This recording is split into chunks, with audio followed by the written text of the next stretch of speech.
ലൈംഗിക ആരോപണ കേസിൽ പ്രതിയായ രാഹുൽ മാങ്കൂട്ടത്തിൽ എം.എൽ.എ പാലക്കാട് എത്തി. രാഹുൽ മണ്ഡലത്തിൽ എത്തിയത് 38 ദിവസങ്ങൾക്ക് ശേഷമാണ്. സച്ചിൻ ചേരുകയാണ്. സച്ചിൻ, എപ്പോഴാണ് രാഹുൽ മാങ്കൂട്ടത്തിൽ അവിടെ എത്തിയത്? എന്തൊക്കെയാണ് വിവരങ്ങൾ? ഷമി, ഇന്ന് രാവിലെ ഒരു 9:30 രാഹുൽ മാങ്കൂട്ടത്തിൽ എം.എൽ.എ പാലക്കാട് എത്തിയിട്ടുള്ളത്. പാലക്കാട് എത്തിയതിന് ശേഷം, അതായത് രഹസ്യമായാണ് പാലക്കാട് എത്തിയിരിക്കുന്നത്. എന്നാൽ പോലും പാലക്കാട് എത്തിയതിനു ശേഷം ആദ്യമായി പോയത് പാലക്കാട് മണ്ഡലത്തിലെ ഒരു സേവ്യർ എന്ന് പറഞ്ഞ ആൾ മരണപ്പെട്ടിരുന്നു. അയാളുടെ വീട്ടിലേക്കാണ് രാഹുൽ മാങ്കൂട്ടത്തിൽ ആദ്യമായി പോയിട്ടുള്ളത്. ഇപ്പോൾ രാഹുൽ മാങ്കൂട്ടത്തിൽ പോയിക്കൊണ്ടിരിക്കുന്നത് മണ്ണാർക്കാടുള്ള പാലക്കാട്ടെ കോൺഗ്രസ് നേതാവ് ഇന്ന് രാവിലെയോടുകൂടെ അന്തരിച്ചിരുന്നു. പി.ജെ. പൗലോസ് ആണ്. മുൻ KPCC സെക്രട്ടറിയാണ് പി.ജെ. പൗലോസ്. അദ്ദേഹത്തിന്റെ വീട്ടിലേക്കാണ് പോകുന്നത് എന്നാണ് നിലവിൽ ലഭിച്ച സൂചന.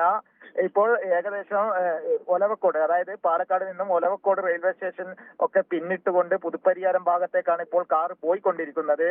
നിലവിൽ മണ്ണാർക്കാടേക്കാണ് പോകുന്നത് എന്ന സൂചനയാണ് ലഭിച്ചുകൊണ്ടിരിക്കുന്നത്. ഇന്ന് രാവിലെയോടുകൂടിയാണ് രാഹുൽ മാങ്കൂട്ടത്തിൽ മണ്ഡലത്തിൽ എത്തിയത്. കഴിഞ്ഞ മാസം 17-ാം തീയതിയാണ് രാഹുൽ മാങ്കൂട്ടത്തിൽ പാലക്കാട് നിന്നും പോയത്. അതിനുശേഷം 20-ാം തീയതിയാണ് രാഹുലിനെതിരെ ലൈംഗികാരോപണങ്ങളും അതിന്റെ തെളിവുകളും ശബ്ദ സന്ദേശങ്ങളൊക്കെ പുറത്തു വന്നത്. തുടർന്ന് വലിയ രീതിയിലുള്ള പ്രതിഷേധങ്ങളൊക്കെ ഉയർന്നതിനാൽ രാഹുൽ മണ്ഡലത്തിൽ എത്തിയിരുന്നില്ല. ഇന്ന് രാവിലെയോടുകൂടെയാണ് രാഹുൽ മണ്ഡലത്തിൽ എത്തിയിട്ടുള്ളത്.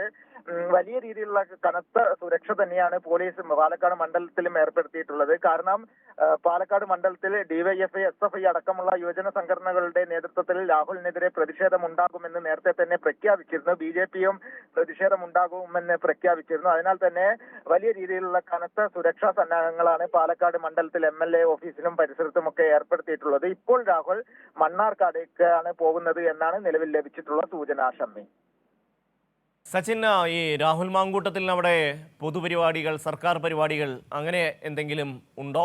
എന്തൊക്കെയാണ് അവിടുത്തെ പരിപാടികൾ സംബന്ധിച്ച വിശദാംശം? ഷമി, നിലവിൽ ഔദ്യോഗികമായി പരിപാടികളൊന്നുമില്ല. തുടക്കം മുതൽ തന്നെ പാലക്കാട് എത്തിക്കാനുള്ള ശ്രമങ്ങൾ ഷാഫി പറമ്പിൽ പക്ഷം നീക്കിക്കൊണ്ടിരുന്നു. എന്നാൽ പോലും അതിന് ശക്തമായ എതിർപ്പ് VK ശ്രീകണ്ഠന്റെയും അതേപോലെ തന്നെ DCC പ്രസിഡന്റ് A തങ്കപ്പന്റെയും ഭാഗത്തു നിന്നുമൊക്കെ ഉണ്ടായിരുന്നു. എന്നാൽ പോലും അതൊക്കെ അവഗണിച്ചുകൊണ്ട് തന്നെയാണ് രാഹുലിനെ പാലക്കാടേക്ക് ഷാഫി പക്ഷക്കാർ ഇപ്പോൾ എത്തിച്ചിട്ടുള്ളത്. ഷാഫിയുടെ അനുകൂലികളാണ് ഇപ്പോൾ രാഹുലിനൊപ്പം കാറിലുള്ളത്. KSUയുടെ ജില്ലാ പ്രസിഡന്റായിട്ടുള്ള നിഖിൽ കണ്ണാടി, അതേപോലെ തന്നെ യൂത്ത് കോൺഗ്രസിന്റെ നേതാവ് പ്രശോഭ് തുടങ്ങിയവരൊക്കെയാണ് ഷാഫി പറമ്പിൽ അനുകൂലികളാണ്. അവരുടെ നേതൃത്വത്തിലാണ് ഇപ്പോൾ കാറിൽ രാഹുൽ പോയിക്കൊണ്ടിരിക്കുന്നത്. കഴിഞ്ഞ ദിവസം VD സതീശൻ, പ്രതിപക്ഷ നേതാവ്, പാലക്കാട് മണ്ഡലത്തിൽ ആദ്യമായി എത്തിയിരുന്നു. രാഹുലിനെതിരെ ലൈംഗികാരോപണങ്ങളും പരാതികളും ഉയർന്നതിന് ശേഷം ആദ്യമായായിരുന്നു പ്രതിപക്ഷ നേതാവ് VD സതീശൻ പാലക്കാട് മണ്ഡലത്തിൽ എത്തുന്നത്. അദ്ദേഹം UDFന്റെ നയവിശദീകരണ യോഗത്തിലും രാഹുൽ വിഷയം കൃത്യമായി പറഞ്ഞിട്ടുണ്ട്. അതായത് രാഹുലിനെതിരെ ഒരാൾ ഒറ്റക്കെടുത്ത തീരുമാനമല്ല, കൂട്ടായ തീരുമാനമാണ് എടുത്തിട്ടുള്ളത്. അതായത് രാഹുലിനെതിരെ പാർട്ടിക്ക് ലഭിച്ച പരാതികളുടെ ബോധ്യത്തിന്റെ അടിസ്ഥാനത്തിലാണ് ഇത്തരത്തിൽ രാഹുലിനെതിരെ നടപടി എടുത്തത് എന്ന കാര്യം പാലക്കാട്ടെ UDF പ്രവർത്തകരോട് VD സതീശൻ വ്യക്തമാക്കിയിട്ടുണ്ട്. അതിനാൽ തന്നെ VD സതീശന് വലിയ രീതിയിലുള്ള എതിർപ്പുണ്ട്. അതൊക്കെ മറികടന്നുകൊണ്ടാണ് ഇപ്പോൾ രാഹുൽ മാങ്കൂട്ടത്തിൽ പാലക്കാട് എത്തിയിരിക്കുന്നത്.